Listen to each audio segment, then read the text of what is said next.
Selam dostlar, ben Age of Tactics. Sıfırdan başlıyoruz serisinin 10. videosuna hoş geldiniz.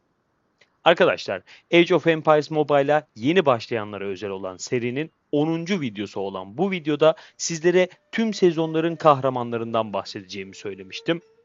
Ve bu kahramanlarla ilgili sezon sezon yapılabilecek tüm plandan bahsedeceğimi de eklemiştim. Tüm sezonlar tier list başlığı altında bir önceki paylaştığım videoda hepsinden bahsettim arkadaşlar. Şöyle sağ üstte de ekliyorum. Mutlaka ama mutlaka bu videodan sonra onu izleyin. Kesinlikle izlenmesi gereken videolardan biri oldu. Emin olun dostlarım, sizlere çok desteği olan bir video bütünlüğü olduğunu düşünüyorum. Biraz uzun bir video olduğu için bu videoya dahil edemedim. Yani 10. video dahilinde paylaşacağımı söylemiştim. Video uzun olduğundan buraya eklemedim. İkisini ayrı video yaptım. Şimdi gelelim asıl meselelere. Şöyle bir neler yaşadık hemen beraberce göz atalım. Şöyle kale seviyesinden başlayasım var ama ondan daha sonra bahsederim. Öncelikle sizlere Altın Sefer etkinliği dahilinde neler yaptığımı ve neler yapmamız gerektiği ile ilgili her şeyden bahsetmek istiyorum. Dostlar, bildiğiniz gibi geçen gün Altın Sefer etkinliğiyle ilk defa yeni serverlarda da karşılaştık. İlk Altın Seferimiz mağlubiyetle sonuçlandı. Buyurun şöyle bir raporu gözlemleyelim beraber. Altın Sefer etkinliğinden sonra bu gibi bir özet tablosu çıkarıyorlar karşımıza. Yani anı defteri gibi deniyor buna daha doğrusu. Şöyle 308, 328 görüyorsunuz zaten. İleri gidiyorum. Diyor ki 82 tane muhafız kesmişsin. Bundan şu kadar şu kadar puan kazanmışsın ve de toplamalardan da şu kadar toplama yapmışsın, şu kadar puan kazanmışsın diyor. Tamam. Devam ettiğimizde 4 tane boss kesmişiz. Zaten 4 tane boss'a katılabiliyoruz dostlar. Dördüne de ben katıldım yani. Bosslar önemli çünkü buralardan altın sefer paraları kazanıyoruz. Birazdan altın sefer paralarının da detaylarına değineceğim zaten. 93.251 tane düşmanı ortadan kaldırmışım ve bu bana yaklaşık 6 milyon bir puan kazandırmış. Devamında bakın gördüğünüz gibi yine aslında size bir sonuç göstermeye çalışıyorum. Sunucu sıralamasında 20. sıradayım ve her iki sunucu toplamında ise 35. sıraya yerleşmişim. 105 milyon puan ile. Ve ben bunları bakın sadece 48 bin birim kaybederek yapıyorum. Yenilenenleri saymayayım. 48 bin birim kaybederek ben burada 20. sıralamaya yerleşiyorum. Altın Sefer etkinliğinde ne yapmalıyız? Şöyle mağazadan göstereyim. Arkadaşlar daha hiç harcamadım size gösterebilmek için. Bakın sağ üstte 11.705 tane altın sefer parası var elimde. Bunları nasıl kazandım ve pazardan neler almam gerektiğinden bahsedeceğim size. Şöyle gördüğünüz gibi böyle bir ekran görüntüleri aldım ben sizin için. Bu altın sefer paralarını zaten etkinliğin kendi verdiği 14 milyon puan kasarak aldığınız bir miktar ödülü mevcut. Örnek veriyorum, bakın bu 1 milyon puan yaptığınızda 600 altın sefer parası kazanıyorsunuz. 3 milyon puan yaptığınızda 800 altın sefer puanı daha geliyor.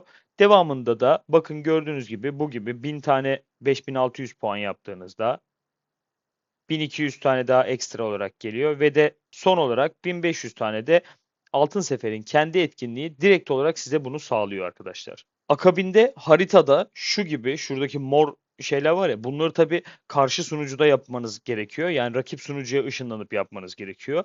Bu gibi bosslar kesiyorsunuz. Şu haritada görünen mor şeyler bosslar. Yani 30 seviye boss var, 25 seviye boss var. 30 seviyeyi kesemiyorsunuz. Gidin abi 25 seviyelerden kesin. Bu bossları kestiğinizde lüks sandıklar alıyorsunuz. Günlük 20 tane alabiliyorsunuz. Zaten Altın Sefer etkinliği de 2 günlük bir etkinlik. Yani toplamda 40 tane lüks sandık alıyorsunuz size Altın Sefer parası veren. Bu 40 sandıktan yani benim tahminim ortalama 3000 Altın Sefer parası kadar çıkar diye düşünüyorum ben. Şöyle günlük 20 tane toplayabiliyoruz demiştik. Bu lüks sandıkları toplamak gerçekten biraz zorlayıcı oluyor çünkü rakip tarafından saldırıya uğruyorsunuz. Fakat 40 taneyi de toplamak gerekiyor dostlarım. Bir diğer konu ise fil. Haritaya günlük 2 tane katılabilme hakkınız olan fil geliyor. Berserk Altın Savaş fili geliyor. Buna seferberlik açarak da saldırabiliyorsunuz. Kişisel olarak da saldırabiliyorsunuz. Birliklerinizi ışınlayarak da saldırabiliyorsunuz. Ve de burada file verdiğiniz hasara bağlı olarak bir sıralama elde ediyorsunuz. Sıralamayla da siz yine buradan altın sefer parası kazanabiliyorsunuz. Günlük 2 tane file katılıyoruz. Zaten belirli saatlerde geliyor. Bir karşı sunucuya geliyor, bir kendi sunucumuza geliyor. Günlük 4 tane geliyor. Siz sadece ikisine katılabiliyorsunuz ve ikisine katılmamız gerekli dostlarım. Gördüğünüz gibi boss'u mağlup ettiğimiz için direkt olarak 200 altın sefer parası almışız. Ve de 29. sıralamada, yani hasar sıralamasında 29. olduğum için de 450 tane almışım. Sanırım 20'nin üstüne çıktığınızda, yani 20 ile belli bir 10 ile 20 arasıydı sanırım, 650 altın sefer parası gibi bir miktar veriyor dostlar. Şimdi ben bu 11.705 altın sefer parasını nasıl harcamalıyım? Arkadaşlar, ben free to play bir hesap olduğum için biraz hızlandırıcılarımı arttırmak istiyorum. Gördüğünüz gibi şu an hızlandırıcılarım bu durumda. Biriktiriyorduk. Neden biriktiriyorduk? Validen Ramses'i almak için biriktiriyorduk. Şimdi biraz daha hızlandırıcı almak istiyorum. Hızlandırıcılar konusunda Altın Sefer etkinliği gerçekten çok etkili diyebilirim. Şöyle girelim Altın Sefer ekran mağazasına. Bakın, sadece şurada birim eğitmede 25 günlük hızlandırıcıyı buradan temin edebiliyorsunuz arkadaşlar. Ben bunu direkt olarak alıyorum. Free to play bir hesap olduğum için ve de valiye gireceğim için bunları alıyorum. Buradan, yani sarı kafaları zaten alacağız bu arada. Yani vali falan önemli değil. Sarı kafayı her zaman her yerden alıyoruz. Fakat burada magma kristali de öncelik olarak tercih edilebilir. Ya da tedisat dövmekle uğraşmak istemeyenler bunu alabilir. Tercih edilebilir yani. Ama benim önceliğim her zaman hızlandırıcılar. Özellikle de araştırma hızlandırıcıları benim için önemli. 1000 taneyi de buna veriyorum. 1000 taneyi de buna veriyorum. Hızlandırıcılarımı da aldım, sarı kafalarımı da aldım. Aslında buradan vali için çıkarabileceğim tüm verimliliği elde ettim şu anda. Peki 1200 tane kaldı. Bunu ne yapacağım? Yani en çok ihtiyacım olan şeye gideceğim. Magma kristali. Magma kristali beni biraz zorlayabilir çünkü ikinci birliğim de olacak benim. İkinci birliğimde de etki göstermek için buradan 12 tane de magma kristali alıyorum. Buradaki harcamalarınızı da bu şekilde yaptığınız takdirde sizin için verimli olacaktır. Dostlar, gördüğünüz gibi 12,5 milyon puana kadar ulaştık.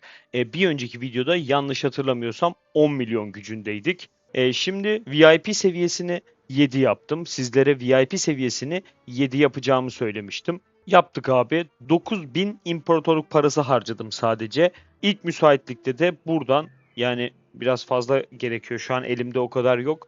VIP 8 yapmayı planlıyorum. Ve şuradan da göreceğiniz üzere 112 gündür free to play olarak gayet iyi bir şekilde oyunda namımızı yürütebiliyoruz dostlarım. VIP planımızdan bahsedecek olursak, bakın şuradan göstereyim. Bak, burada VIP 8'e geçtiğimiz anda şimşek kristalleri almaya başlıyoruz. Şöyle görüyorsunuz, bunlar VIP 8'de açılıyor. VIP 8 seviyesinden sonraki planımız ise 9 seviye değil, 10 seviye değil, 11 ve 12. seviyeler olacak. Çünkü arkadaşlar, sizin de gördüğünüz gibi 11. seviyede şöyle unutuluş parşömeni, yani beceri sıfırlama parşömenimiz geliyor. Bunu sürekli olarak temin edebiliyoruz. Her hafta 4 tane temin edebiliyoruz. Ve de 12. seviyede haftalık olarak buradan 20 tane sarı kafa alabilme imkanı elde ediyoruz. Bu süreçte bizim için biraz imparatorluk parası ayırmak zor olacak. Çünkü gelecek planlarımızda şu an imparatorluk parasıyla harcamalar gerekiyor. Ama VIP 12 seviyesinde birlikte göreceğimize inanıyorum dostlar. Bu arada VIP seviyelerini arttırdıkça şöyle bakın, 10'a çekeyim mesela. Sağ tarafta da bazı özellikler artmakta. Böyle her seviyedeki artışı gösteriyor. Mesela 9 seviyede çok bir artış yokmuş. 8 seviye yaparsanız araştırma hızınız %5 artıyormuş. Valinin dayanıklılık limiti artıyormuş. 12. seviyeye şöyle bir geçeyim. Maksimum seviyeyi de görelim. 12. seviyede de yine dayanıklılık yenileme hızımız da artıyormuş. Üretim hızlarımız artıyor. İnşa hızı, iyileştirme hızı. 12. seviye artık bayağı bir keyifli bir hal alıyor. Ama bakın aşağıya, 2,8 milyon kadar imparatorluk parası harcamamızı istiyor. Yani biraz zor olacak tabii ki, ama olacağından eminim. Şimdi şöyle hatırlarsınız, Theodora'yı elde etmiştik. Theodora'ya bineğini yerleştirdik. 120 seviyede yaptık ablamızı. Becerilerini de aldık bu arada. Şöyle birlikte inceleyelim. Becerilerine savaş taktiği ve de ölümsüz ordu yerleştireceğimi kanalımdaki farklı bir videoda söylemiştim zaten. Onu da şöyle sağ üstte ekleyeyim. Ramses özelinde bir videoda. Şöyle sağ üstten tıklayarak o videoya geçebilirsiniz ya da yeni sekmede açabilirsiniz. Becerileri daha yükseltmedim çünkü farklı bir planım var. Birazdan bahsedeceğim zaten. Sadece şunu yükselttim. Fark ettim ki çok fazla gidiyor. Bunları yükseltmedim. Şöyle bir binek yerleştirdik. Şurada kıyafet koyabilir miyiz? Yok. Ha bu arada bakın şimdi ben kılıççı kullanacağım için hem okçu hem kılıççı olabilen bir kahraman ya. Ben kılıççı olarak kullanacağım için okçu teçhizatı giydiremiyorum. Giydirseniz de işe yaramıyor arkadaşlar. O yüzden böyle hepsini kılıç teçhizatı olarak koymanız gerekiyor. Elimde bir tane vardı, zırhı giydirdim. Ata da şöyle birlikte bakalım. Arkadaşlar gördüğünüz gibi strateji ve zırh nitelikli, mizacı muzip olan, çok da önemli değil zaten mizacı da. Fakat özellikleri yenileme ve iyileştirici zırh, biri mor biri sarı. Yani çift özellikli güzel bir at denk getirdim. Bununla birlikte farklı atlar da elde ettim tabii ki. Birkaç tane strateji bineği hazırladım yani. Hazırladım değil de böyle Ramses birliğini hazırlamaya çalışırken denk geldi diyelim. Şöyle onlara bir göz atalım, neler yaptık diye bir bakalım. Şöyle bir bineğimiz var. Sarı bir at, dark atı, mizacı, savaşçı ve strateji zırh niteliklerine sahip bu da. Bakın özelliklerine baktığınızda kurnaz ve sert özelliğini bir arada görüyorsunuz. Kurnaz özelliği pasif beceri strateji hasarını arttırıyor. Sert de normal saldırı hasarlarını arttırıyor. Ya bunu neden bekletiyorum? Mesela ben bunu bozmuyorum. Neden bekletiyorum? Taktikçi süvari bir birliğim olursa, eğer olur da yapmak istersem diye çok güzel bir at denk geldi yani. Dördüncü sezonda güzel bir kahraman gelecek, bu atı kullanabileceğim. Belki odaklanırım diye bu bineği saklamak istedim. Şöyle bir diğeri ise gördüğünüz gibi yine sarı bir at. Strateji zırh nitelikli, iyileştirici zırh ve hayat kurtaran özelliği var. Şimdi diyeceksiniz ki bana bu at sarı, neden bunu Theodoro'da kullanmadın? Abi Theodoro ile hasar azaltmayı birlikte kullanmak istemiyorum ben. Eğer Theodoro'nun yanına da bir tane daha hasar azaltan ve yenileme yapan kahraman olursa, ki olacak ileride, onun için bu da denk gelmişken böyle kenara koydum. Tabii ki Theodoro'da da kullanılabilir bu ama bence şu an kullandığım at daha etkili. Şurada bir at daha görüyorum. Buna da bakalım. Bu da yenileme bazlı değil ama savunma yapabilen bir at. Mor at geldi. Yine strateji zırh nitelikli bir at ve özelliklerine bakalım. Şimdi ben bunu strateji zırh yani taktikçi birliğimi kılıç birliği yapacağım için birliğin aldığı ikincil vuruş beceri hasarı azalır. Şimdi ikincil vuruşu bir okçular atıyor, bir de süvariler atıyor bildiğiniz gibi. Lubu'da ikincil vuruş var, Guan Yu'da ikincil vuruş var, Mulan'da ikincil vuruş var, Bellavu'da ikincil vuruş var. Var da var yani. Şimdi bize karşı üstün olan birim, yani kılıç birliğine karşı üstün olan birim okçu birliği olacağı için kılıç kesiciyle ikinci vuruş beceri hasarını biraz düşürmem gerekiyordu. Altına da korkusuz, yani tekli savaşlarda birliğin aldığı hasarı %3 azaltan bir diğer özelliği denk getirdim. Bu da hayat kurtaran özelliği gibi hasar azaltmayla değil, direkt olarak rakibin saldırı oranını düşüren, yani saldırıyla verdiği hasarı düşüren savunma özellikleri olan bir at olmuş oldu. Bunu da böyle saklıyorum. Bunlar harici tabii ki böyle çift özellikli atlarım oluyor ama onları hiç bekletmekten yana değilim. Şöyle mesela kırmızı özellikli atları asla bozmuyorum bu arada ben. İlla ki kullanacağım böyle arka planda farklı bir kahramanım olur diye düşündüğümden bunları bozmuyorum. Size göstereceğim atlar bunlardı. Devamına bakmaya çok da gerek yok. Şöyle çıkalım. Bir de dostlar bildiğiniz üzere 4. sezonda devreye alacağımız Kiros Savaşçı Mızrak Birliği için Mansa Musa'yı almıştık. Çark videosunu paylaşmıştım. Hatta çark videosunda çok verimli geçmişti. Şöyle birkaç at falan giydirdim. Teçhizatlarını falan taktım. Bunlara bakarız.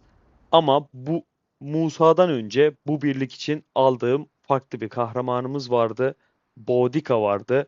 Boudica'yı da artık aramıza kattık diyebiliriz. Ve artık Boudica da bizlerle dostlarım. I am Boudica of the Iceni tribe. I do not thirst for battle, but I thirst for justice. Let us unite.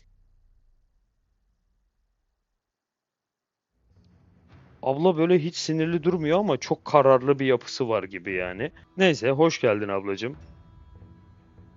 Güzel. Bunda böyle taç falan yok ama imaj, bir görsel koymuş bu da. Bodika'yı da edindik. Mansa Musa'nın çark videosunun sonunda bahsetmiştim ama yine burada da böyle Bodika'nın özelliklerini, becerilerini birlikte açalım dostlarım. Bodika'yı şu an Record'ı almadığımız için şuradan bakabiliriz. Aynen. Record'ı almadığımız için Bodika'yı şu anda kumandan yapacağım. Ardına Mansa Musa'yı koyacağız zaten. Sonuna da Jene Dark'ı koyacağım. 4. sezonda bu birliği de güncelleyeceğim ve temiz bir hale çekeceğim. Bu planlardan zaten dediğim gibi Mansa Musa'nın çark videosunda bahsetmiştik. Hatta videonun sonunda güzel bir beceri ve yüzük tablosu bıraktım arkadaşlar. Oraya giderseniz onu da gözlemleyebilirsiniz. Şöyle becerilere geliyorum ama önce seviye açmam gerekiyor. Şöyle bakalım kaç seviyeye kadar çıkarabiliyoruz. Deneyelim. Umarım 56'ya kadar çıkar ama çıkmayacak gibi duruyor. Çıkmadı mı? 47'de kaldı. Şu an o kadar TP'm yok arkadaşlar. Buradan hortum süpürmesiyle zorlu misillemeyi açacağız arkadaşlar. Zaten o videoda bahsetmiştim ama yine burada da şöyle bir göstereyim. Hortum süpürmesiyle zorlu misillemeyi açacağız. Bir sonraki videoda bunları açık şekilde görürsünüz zaten. Aynı şekilde Mansa Musa için de söylediğim becerileri edindim bu arada. Bir önceki videoda almıştım zaten galiba. Aynen. Altın yolculukla Azim'i şöyle yerleştirdim. Mansa Musa'ya şöyle bir at koydum. Cesaret pasif becerileri olduğu için, pasif beceri hasar çıkardığı için becerileri bu atı yerleştirdim. Kudret zırh nitelikli olması gerekiyor ve de cesaret pasif beceri kudret hasarı artar özelliğine sahip olması gerekiyor. Daha süslemelerimiz yok. Süslemeler şu an sadece süvari birliğimiz için var. Gelin birlikte şöyle mızrak birliğini de düzenleyelim şuradan. Şurada ikinci birliğe koyacağım mızrak birliğini. Ön ayarda zaten ben şöyle bir şey oluşturdum. Şunu uygulayalım. Hatta ön ayardan da biz düzeltelim biz bunu. Şöyle kaldırdım. Buraya Bodika'yı koyuyorum. Şu Jene Dark'ı da kaldırdım. Musa ve sonuna da artık Jene Dark'ı koymamız gerekiyor şu an. Elimizde o var. Şöyle kaydettik. Uygula diyelim. Mızrak birliğimizde hazır oldu diyebiliriz. Bodika'ya çok fazla yıldız kasmadım ben. Çünkü ilerleyen süreçte vazgeçeceğim kahramanlardan biri olacak. Şöyle bir yıldız yaparım gibi düşünüyorum. Elimde 12 tane madalyası varmış. 20 taneyle bir yıldız oluyor. Bir yıldız yapar bırakırım gibime geliyor. Şu anda birliğimiz çok taze. Çok eksiğimiz var gördüğünüz gibi. Yani atlar yerleştireceğiz, süslemeler oluşturacağız. Yani anlayacağınız sizlerle birlikte sıfırdan mızrak birliğini oluşturacağız dostlarım. Şimdiden bu arada birikimlerimizi yapmaya başladık. Böyle boş boş adımlar da atmıyoruz. Bakın 2740 kuyumcu nişanım var. Buradan gelip yıkım habercisini almayı planlıyorum. 4000 kuyumcu nişanını buna vereceğim. Daha sonra aşağıda yaban domuzu yüzüğümüz var. Yaban domuzu yüzüğümüze de 600 tane kuyumcu nişanı gerekiyor. Şu anda sadece yüzüklerimi tamamlayabilmek için sadece 2 kahramandan bahsediyorum bu arada. 4600 kuyumcu nişanına ihtiyacım var. Bu da çok fazla çekiç ihtiyacı demek. Bunlar biraz beni zorlayacak fakat mızrak birliğine her şey değer dostlar. Şöyle birliğimizi tekrar hazırlayıp gönderelim toplamaya. Çünkü bugün toplama günündeyiz. KVK'nın toplama günündeyiz şu anda. Bunu da çekmiştik. Şu var mı? Şuraya göndereyim. Ben videodan sonra bunları artık düzenlerim. Daha düzgün bir hale getiririz. Şimdi dostlarım, bildiğiniz gibi bizim elimizde süslemelerimiz vardı ve süslemelerde Lubu'ya daha kaynayan kanı çıkaramamıştık. Bakın, çıkaramadığımız için de bunun seviyelerini arttıramıyorduk. Artık kaynayan kanı elde etmemiz gerekiyor çünkü yani ikinci birliklerimiz geliyor. Ramses birliğimiz geliyor, taktikçi kılıççı birliğimiz geliyor, savaşçı mızraklı birliğimiz geliyor. Geliyor da geliyor yani. Şu kaynayan kanı çıkarmalıyız ki diğerlerine de fokuslanabilelim. Ben biraz Meteoroid biriktirdim bu arada dostlar. Şöyle bakalım. Biraz değilmiş. 175 tane meteorit çeliği biriktirdim dostlar. Şimdi bunları kullanarak bir tane kaynayan kan elde etmeye çalışacağız. Daha sonra bunu elde eder etmez bu söylediğim sizi biraz şaşırtabilir ama Ramses Birliği için değil mızrak birliğimiz için önce adım atacağız dostlar. Bunun sebebini süsleme üretirken sizlere açıklayacağım. Bu arada 268 tane binek düdüğümüz olmuş. Bineklerle yine işimiz var. Yarım kalmıştı. Onu da şöyle bahsedeyim. Kalemizi 27 seviye yaptık dostlarım. Kalemizi neden şu an arttırmaya çalışıyoruz? Zaten her zaman arttırmaya çalışacağız da. Bildiğiniz gibi tesislerde bunların seviyesini arttırabilmem için kışlalarımı 27 seviye yapmamı istiyordu. Kışlaları da 27 seviye yapmam için benim önce kasaba merkezimi 27 yapmam gerekiyordu.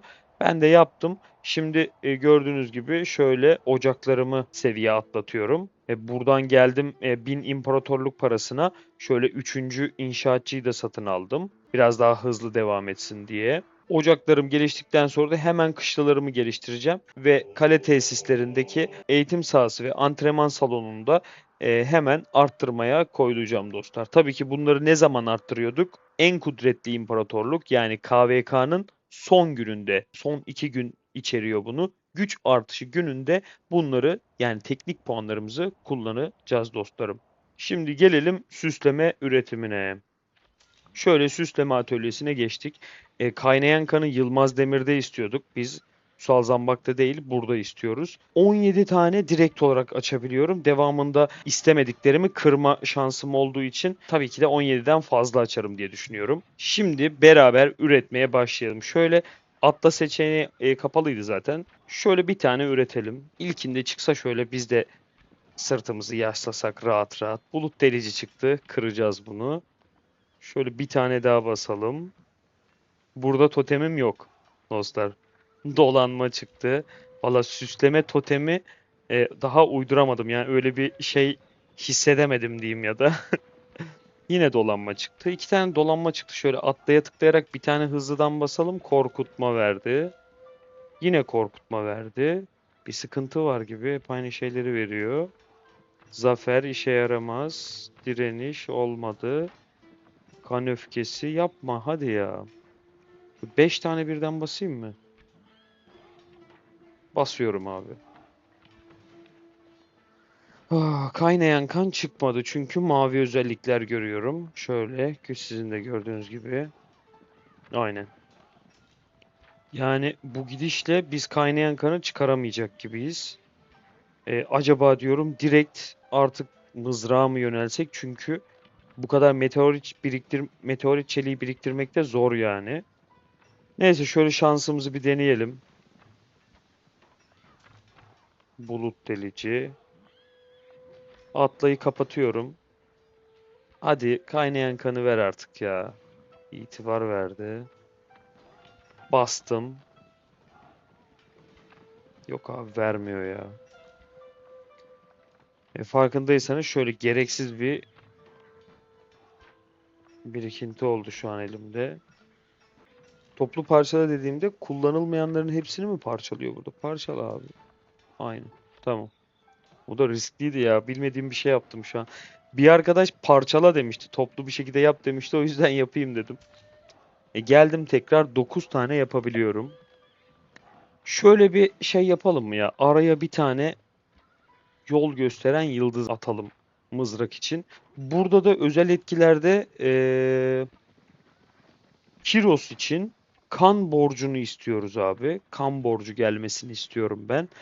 Çünkü savaşa girdikten sonra birliğin birimlerini her %1 azaldığında yani üzerimdeki birlikler her %1 azaldığında binekli kahramanın beceri hasarı yavaş yavaş artıyor abi. Ve bu birim miktarımız %36 seviyesine e, düşene kadar artıyor. Yani 0,26 diyeyim mavi seviye için söyleyeyim. 0,26'yı 64 kez arttıracak. Şimdi birim miktarım %36'ya kadar düştüğü için totalde %64 düşmüş oluyor. Bu da 64 kez beceri hasarını şuradaki mavi seviyesi için söylüyorum. 0,20 artı arttırması demek. Bu da ortalama %16, %17'ye falan tekamül ediyor. Bakın mavi seviye için bahsediyorum. Bunu sarı seviyede yapsak beceri hasarımız %27 yaklaşık %27 kadar artıyor demek. O yüzden kan borcu mızrak birliğinde gerçekten işe yarayan bir süsleme olduğunu düşünüyorum ben. Mızrak birlikleri çünkü biraz böyle fight'ı uzatmak, böyle uzun uzadıya rakibi dövmek isteyen bir birlik düzeni. Ya en azından savaşçı mızraklar öyle. Kan borcu da tam bu huyuna oturuyor diyebilir. Şöyle tek basışta kan borcunu çıkarsak birlikte şöyle bir neşelensek diyeyim. Direniş çıktı. İşe yaramaz. Şöyle bir 4 tane basacağım ya. Burada da totemimiz sayılar olsun madem. Oyun eğmez diyor. Burada güzel bir ismi varmış. Birliğin hasar aldığında %50 ihtimalle binekli kahramanı, kudret, sırf ve strateji değerlerinin her birini, yani bu böyle biraz ihtimale bağlı ya, ben bunları kullanmam. Şöyle bir kan borcunun tekrar simgesine bakacağım. Tamam. 4 tane basacağız demiştik. Bir tane ikincil vuruş geldi. Güzel. İkincil vuruşu da kullanabilirim bu arada. Binekli kahraman karşı saldırı hasarı verdiğinde en fazla her 3 saniyede bir olmak üzere %65 ihtimalle hedefe ek %50 kudret hasarı verebilir. Abi ikincil vuruş da gider ya. Yani kullanılır bu arada. Neden olmasın? Ya bunu karşı saldırı yapan farklı bir kahramanı da verebiliriz. Ama güzel oldu. %1 ihtimalli bir süsleme çıkarmış olduk. İkincil vuruşu da net kullanırım ben bu arada. 4 tane demiştik. Kan borcunu da çıkaralım o zaman. Bu kan borcunun işareti muhafız düzeni yok. Geç. Şöyle bir 4 tane ikincide söylemiştim. Yok. Şu an ne yaptım? Bozdum mu sıralamayı? Yine muhafız düzeni. Muhafız düzeninden başka bir şey verene kadar basacağım diyeyim o zaman. Kan öfkesi yaklaştık mı? Bu yaklaştık mı demek? Kan borcu lazım. Kan öfkesi değil. Evet abi. Doğru. Burada da artık kelime oyunu yaparak totem yapıyoruz diyebilirim. Kan borcunu da çıkardık dostlarım. Güzel. İkinci vuruşu da kan borcunu da kullanırız. Mızrak birliğinin süslemelerini hallettik diyebilirim ya şu an. Şöyle şunları parçalayayım. Gereksiz gördüklerimi. Kan öfkesi. Sağ olasın, bize yolda yardımcı oldun kan öfkesi, ama bizim ihtiyacımız olan kan borcu. Şöyle muhafız düzenlerini de kaldırayım. Güzel, 2 tane süslememiz. Bence iyi süslemeler oldu bunlar. Savunmaya da katmanlı zırh ya da direnişi çıkarabiliriz. Şöyle birlikte inceleyelim. Savunma, katmanlı zırh ve direniş. Direnişi biliyoruz zaten. Görmüştük daha önce. Katmanlı zırh da şöyle. Savaşa girdikten sonra her 3 saniyede bir birliğin aldığı hasarı azaltır. En fazla 3 kez birikebilir diyor. Ya hasar azaltmakla ilgili bir durum bu. Şöyle sarı olarak düşündüğümde 3 kez de bir biriktiği için %7,5 kadar hasar azaltma veriyor. Şöyle direnişe baktığımda ise savaşın ilk 18 saniyesi boyunca diyor, alınan ilk 3 beceri hasarının her biri şu kadar azalırken alınan hasar ise şu kadar azalır. 18 saniyeden sonra alınan tüm hasar aslında yani bu da mantıklı ama şimdi şuna ters. Yani bana öyle geliyor arkadaşlar. Bakın farkındaysanız direniş özel etkisi tüm etkisini ilk 18 saniyede gösteriyor. Fakat ben savaşçı mızrak birliği için ne demiştim? Biraz böyle fight'ı uzatmaya ve sonuna doğru hasar vermeye yönelik bir birlik demiştim. Bu sebeple benim tercihim yine katmanlı zırh olacaktır. İsterseniz şöyle 2 tane açalım. Yani çıkarsa çıkar diyelim. 2 tane de burada açalım. Kan borcu çıktı ama aldık artık. Savunmada iş yapmaz bu. Şöyle bir tane daha bastım. Boyun eğmez çıktı. Aslında işareti yaklaştı. Bakın şu işaretler aynı. Bir tane daha bas mı diyor bana bu? Yok, tamam. Dayanamayacağım galiba. Basayım mı? Ama kan borcu kaynayan kanı çıkarmamız lazım. Evet, tamam. Şaşmayalım yapacağımız şeyden. Daha Lubu'ya kaynayan kanı çıkarmadık. Şunları şöyle ben bir dağıtayım. Direniş çıksaydı bekletebilirdim fakat çıkmadı. Şöyle geliyorum. Buradan tekrar kaynayan kan çıkarmaya. Bakın şunu istiyoruz abi. Vermedi gitti. Yani vermiyor abi. 3 tane şansımız var. Umuyorum bizi mutlu edecek. Direnişi burada verdi. Hadi. Şöyle güldür bizi ya. Bir kaynayan kan istiyoruz. Aslında ikincili vuruşla verdi %1 oranlı. Yani vermeyebilir, evet. Tek şansımız kaldı gibi. Yani çıkaramayacağız gibime geliyor. Şöyle şu gereksizleri tekrar parçalıyorum dostlarım. Bu sefer toplu parçalayamıyorum çünkü mızrak birliğinin üstlemeleri de var. Atölyeye geri geldim. Tek şansımız var. ve kaynayan kanı istiyoruz. Aslında 2 şansımız var. Kötü bir şey çıkarsa bir tane daha basabiliriz. Çünkü 15 tane meteoritimiz var. Şöyle bastım. Yok. Vermedi. Kan öfkesi verdi. Neyse son hakkımızda deneyelim birlikte. Totem yapıyorum. Gözlerim kapalı basacağım diyormuşum. Şöyle başka bir ekranda bekleyelim. Mesela vereceği, sürekli verdiği bir şeyde bekletelim. Bak bunları da vermedi hiç. Dolanma, korkutma. Aynen. Şu kan öfkesini çok verdi. Burada bekletelim. Şöyle basalım. Bakalım totem oluyor mu bu? Yok olmuyor. Yemedi abi. Tamam. Yapacak bir şey yok. En azından mızrağın 2 tane süslemesini çıkarmış olduk. Bu süsleme olayı böyle arkadaşlar. İşte biraz çıkarmakla ilgili. Bunları şu anda 20 seviyede bırakacağım artık bunları. Bu kaynayan kanı çıkarsaydım onu da 20 seviyede bırakacaktım. Daha fazla şey harcamayacağım buralara. Ham demir harcamayacağım çünkü mızrak birliğinin de süslemelerini arttırmam lazım. Dostlar 4. sezondan sonra ana birliğim mızrak birliği olacak çünkü. Biraz onun üstüne gitmem gerekiyor. Lubu bizi 4. sezona kadar getirdi. Daha da götürecek bu arada ama ana birliğimiz bizim mızrak birliği olacak. Ramses Birliği ise bize destek olacak dostlarım. Ramses kesinlikle kötü bir birlik değil. Ama Ramses'e de yatırım yaparsak yani işin içinden çıkamayız. Free to play bir şekilde 3 tane birliği yönetmek ya yönetirsin de ilerletemezsin. Yani o kadar gücün yetmez. Fakat Ramses'i de alıyorum çünkü valide gireceğim başka kahraman yok. Ramses'i de elde edip sadece free to play'ler için değil, low spender'lar ya da yüklemeli yatırım yapan oyuncular için de anlatı oluşturup onların da ileriyi öngörmesini sağlayacağım. Şöyle size bir şey göstereceğim. Şunları kuşanabiliyor muyuz? Kuşanabilirim evet ya. Bodika'da at vardı. Musa'da at vardı. Şöyle Musa'ya işleyelim. Aynen. Güçlendir dediğinizde bakın nitelikleri dağıt kısmında ilk hakkınız ücretsiz arkadaşlar. Bunu böyle alır almaz buradan arttırabilirsiniz. Direkt olarak şöyle bir kademe arttı gördüğünüz gibi. Bunları şimdi güçlendirmeyeceğim fakat şöyle bir şey yapacağım. Şimdi bunu bir seviyeye yaptık. Şunu kuşanacağım tekrar Musa'ya. Değiştireceğim üstündekiyle. Bunun da niteliklerini bir seviye arttıracağım. Çünkü giymediğimiz takdirde yapmıyor diye hatırlıyorum. Şöyle bunu da arttıralım. Kan borcu da bir seviye artsın. Güzel. Ücretsiz zaten yani bir kaybımız yok bu noktada. Bakayım şöyle bak arttırmıyor zaten. Arkadaşlar bu arada Lubu birliğimiz için 3. sezonun gelmesiyle birlikte şöyle kahraman seferi geldi. Neredeydi? Şurası. Tamam. Bakın böyle kahraman seferi geldi. Buradan Atilla'nın yıldızlarını çok güzel bir şekilde arttırabilirsiniz.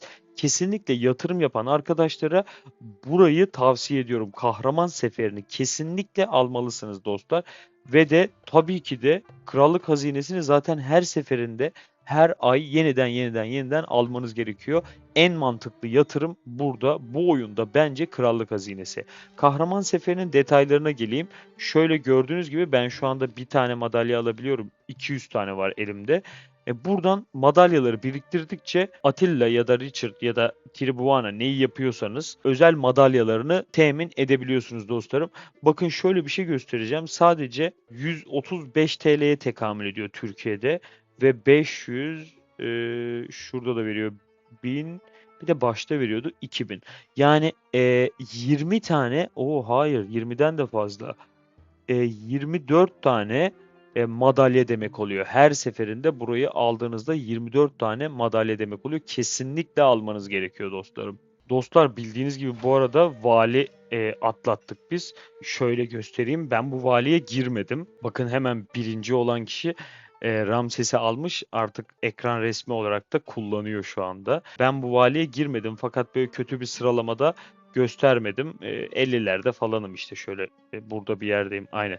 51. sıralamadayım. Sadece ya günlük görevlere kendim dahil oldum. Herhangi bir şey harcamadan 51. sıraya geldim. 51. sıraya gelince de tabii ki buradan ödül olarak Theodora alabildim. Theodora sandıkları top alabilmiş oldum. Theodora sandıklarından da 25 tane çıktı sanırım. Aynen. Gördüğünüz gibi şu an birinci yıldızı tamamlamış oldum aslında Theodora'da. Bu şekilde yani Ramses valisine girene kadar bu şekilde toplayabilirim gibime geliyor. Bu aslında bana bir örnek olmuş oldu. Bakın burada gördüğünüz gibi 86 milyon puan yaptı birinci kişi. Benim Ramses alabilmem için ilk 10'a girmem gerekiyordu. 10. ile birinciyi şöyle bir baz almamız gerekiyor ki bir sonraki valileri tahmin edelim.